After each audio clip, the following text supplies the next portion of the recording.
Shoror keessaan unjedhu maqaan nutti baasanii Shanee shaneen unjedhu masoonuuf moggaasanii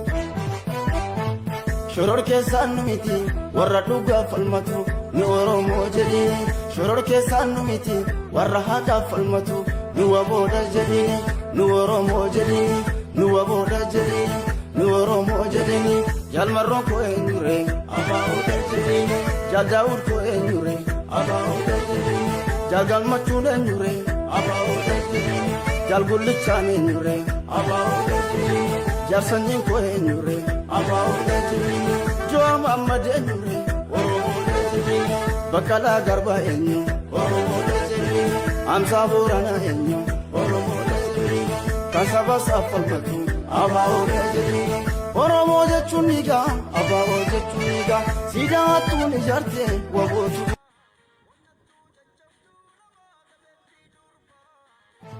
Shoror keessaan unjedhu maqaa nutti baasanii